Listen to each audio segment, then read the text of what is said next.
Korea Utara putuskan hubungan diplomatik dengan Malaysia. Rusia tegangan tinggi dengan menarik duta besarnya dari Washington. Biden menyerang Putin dengan mengatakan Putin itu pembunuh. Timur Tengah sekarang memanas, mulai bedil-bedilan lagi. Ledakan bom di mana-mana di banyak negara. Lalu tim Detasemen Khusus atau Densus 88 Polri menjemput 26 terduga teroris yang berafiliasi dengan ISIS di Makassar dan Gorontalo beberapa minggu lalu. Para terduga teroris ini diketahui berasal dari kelompok bernama Ihwal Pakwato yang bekerja sama dengan Jamaah Ansarud Daulah atau JAD. Ternyata tetap aja ada bom gereja di Makassar, tetap kecolongan. Kemudian juga ada ledakan besar di kilang Balongan, mirip kilang minyak Aramco yang di drone. Ada apa sih sebenarnya yang terjadi? Sebentar, kita nggak mau komen dulu ke sana detailnya. Sabar ya, sebenarnya kita udah tahu, tapi sabar ya, itu kita skip dulu. Baiklah, kita tambah lagi fakta yang lain. COVID di Tiongkok terpaparnya turun drastis. COVID di Amerika dalam 2 bulan ini terpaparnya juga turun drastis. Namun di Arab Saudi masih ketat membatasi penerbangan internasionalnya.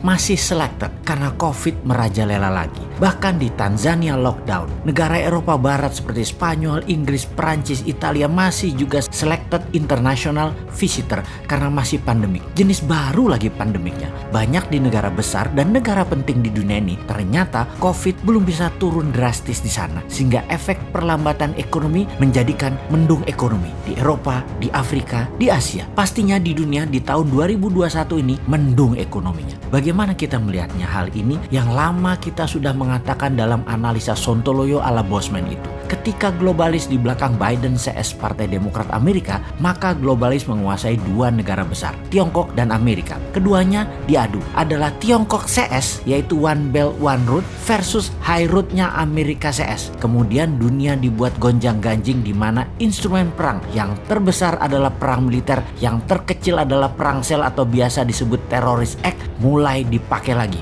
Mulai terjadi semua kan saat ini. Dunia ini semua sedang berperang melawan virus sebenarnya. Dunia sedang berperang aslinya tuh melawan siapa? Melawan globalis karena emang dimainkan oleh globalis. Alatnya mereka yaitu 2 negara besar tadi, Amerika dan Tiongkok. Kemudian perang militer dan berbagai penyakit disebabkan oleh virus seperti Ebola, Cikunya, dan Corona. Disinilah cara bernegara Indonesia ditantang ke limit, ke batas kemampuan maksimum pemimpinnya, ke batas kemampuan maksimum politikusnya, dan ke batas kemampuan pejabatnya. Jadi apa yang terjadi di Indonesia saat ini seharusnya yang harus dilakukan? Kita tahu bahwa bentuk negara Indonesia bukan lagi seperti apa yang Founding Father Indonesia ini dibuat di awal pada saat Indonesia menyatakan dirinya menjadi negara. Indonesia ini bangsanya jadi dulu yaitu di tahun 1928. Baru negaranya lahir Indonesia itu yaitu di tahun 1945. Bergesernya bernegara saat ini karena kekuatan parlemen yang menguat ditambah kekuatan partai yang mencengkram dunia perpolitikan di Indonesia. Kita bukan lagi bentuk negaranya presidensial tapi parlementer. Karena itu ketika parlemen bertaring terlalu kuat, siapapun presidennya tidak akan bisa main gigi 5. Full throttle itu tidak mungkin. Tetap harus bagi-bagi kekuasaan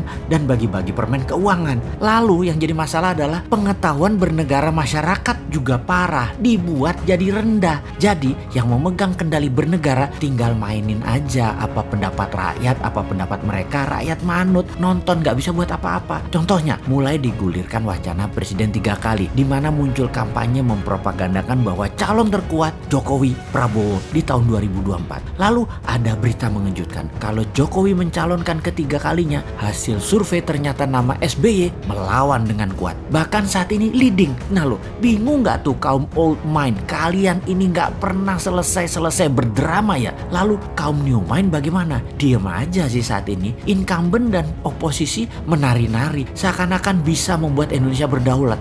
Ternyata sulit juga ya. Banyak orang yang gak tahu kalau saat ini Indonesia dipengaruhi Tiongkok dan IMF secara absolut. Banyak yang gak sadar dan banyak yang gak tahu. Paling banyak adalah yang gak peduli. Begini deh, kan 3 kali presiden menjabat masih wacana. Bagaimana kalau kita tambahkan wacana lagi, yang lain lagi? Ini kalau old mind punya nyali dan old mind punya kesadaran bernegara, yaitu cinta rakyat. Saat ini old mind berkuasa 100% di parlemen dan di pemerintahan. New mind di pinggiran, tak bertaring, tak berkuasa. Namun demi bangsa dan negara, beranikah sistem bernegara kita Indonesia tercinta ini untuk pilpres nanti lepas threshold 20% suara parlemen parlemen untuk calon presiden bisa dicalonkan. Suara 5% saja dan boleh mengajukan sepasang. Jadi banyak partai tidak harus berkoalisi. Terbukti 4 kali pilpres gabungan partai-partai calon presiden dan wakilnya tidak pernah terlalu cantik pasangan keduanya setelah menjabat. Jadi bagaikan pasangan nikah tanpa cinta. Ya sudah, sekarang kita usulkan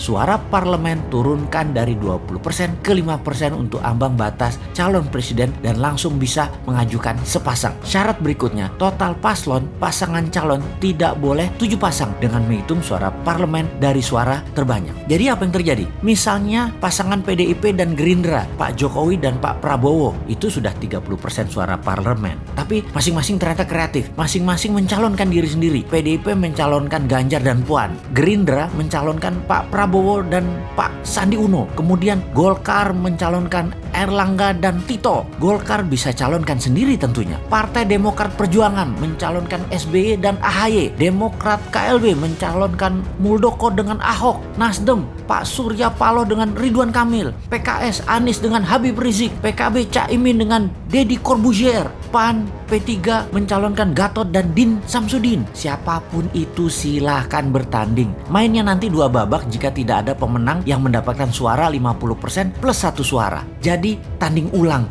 2 yang teratas. Dengan demikian peluang putra bangsa terbaik untuk bisa membangun bangsa negara menjadi terbuka lebar. Lalu kita dengan santainya bertanya, maaf itu semua calon tadi rasanya old mind semua deh. Yang new mind mana? Oh ada, bagaimana kalau Pak Jokowi 3 kali wakilnya si Sontoloyo ini? Piye Pak? Cocok iki kombinasinya.